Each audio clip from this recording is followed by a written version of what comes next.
കാർത്തുപ്പിയൊന്നുമില്ല. എന്റെ പേരാ ഞാൻ പറഞ്ഞത്, കാർത്തുപ്പിന്ന്. നിന്റെ പേര് ഊരുവെന്ന് എനിക്കറിയില്ല. എന്തിനാ വണ്ടി കയറിയിരിക്കുന്നതാ ചോദിച്ചേ? എന്നോട് കയറിയിരുന്നോളം പറഞ്ഞു. ആര്? ആ ഒരു കിളവൻ. അങ്ങനെ ഒരു കിളവൻ പറഞ്ഞാൽ കയറിയിരിക്കാനുള്ള വണ്ടി ഒന്നുമില്ല. ഇങ്ങോട്ട് ഇറങ്ങ വേണ്ടേ? പിന്നെന്തിനാ കാശ് എണ്ണി വാങ്ങിച്ചത്? ആര്?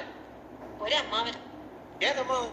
എനിക്കൊന്നും അറിഞ്ഞൂടാ. പോയി ചോദിക്കും, അയാൾ ആ ഷാപ്പിലുണ്ട്. ദേ വരുന്നു. അങ്ങോട്ട് ചോദിച്ചോളൂ, എന്താ ചോദിക്കണമെന്ന് വെച്ചാ. അമ്മാവൻ ഞാൻ എന്തൊക്കെയോ പറഞ്ഞു. മര്യാദയ്ക്ക് സംസാരിച്ച് ചവിട്ടേണ്ട. ഇയാളാണോ ഈ പെണ്ണിന്റെ കാശ് വാങ്ങിയത്? അമ്മാവൻ കാശൊന്നും വാങ്ങിയില്ല. അമ്മാവൻ കാശ് വാങ്ങിയത് ഇയാളാണ്. ഇത് എന്റെ അമ്മാവനാ. പിന്നെ അമ്മാവൻ കാശ് വാങ്ങിയില്ലെന്ന് പറഞ്ഞു. അമ്മാവൻ കാശ് വാങ്ങിന്ന് പറഞ്ഞത് ശരിയാ, പക്ഷേ അമ്മാവൻ കാശ് വാങ്ങിന്നല്ല ഞാൻ പറഞ്ഞത്. പറഞ്ഞു അമ്മാവൻ കാശ് വാങ്ങിച്ചെന്ന് പറഞ്ഞു. എന്റെ അമ്മാവൻ കാശ് വാങ്ങിന്നല്ല ഞാൻ പറഞ്ഞത്. ുണച്ചിനെങ്ങാനും പറഞ്ഞാലുണ്ടല്ലോ. എന്ത് വിളിക്കണം? സത്യമാവെന്ന് വിളിക്കണം. ഞാൻ പറഞ്ഞത് നേര് തന്നെയാ. ഇത് എന്റെ അമ്മാവനാ. പണം വാങ്ങിയത് വേറൊരു അമ്മാവനാ. അയാൾ അയാളുടെ വണ്ടിയാന്ന് പറഞ്ഞിട്ടാ ഞാൻ കയറിയുന്നത്. അതൊക്കെ പോട്ടെ, ഇതൊക്കെ ചോദിക്കാൻ താനാരാ? ഞാനാരാണ്? ആരാണെന്ന് എനിക്കറിയാമെങ്കിൽ ഞാൻ എന്നോട് ചോദിക്കും താൻ ആരാണ്.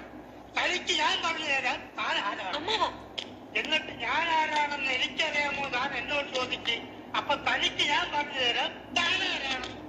അമ്മാവാ, കള്ളു കുടിച്ചിട്ട് ഒരു തോന്നിവാസം പറയരുത്. നിങ്ങളുടെ കൂടെ വന്ന് എന്നെ വേണം പറയാൻ.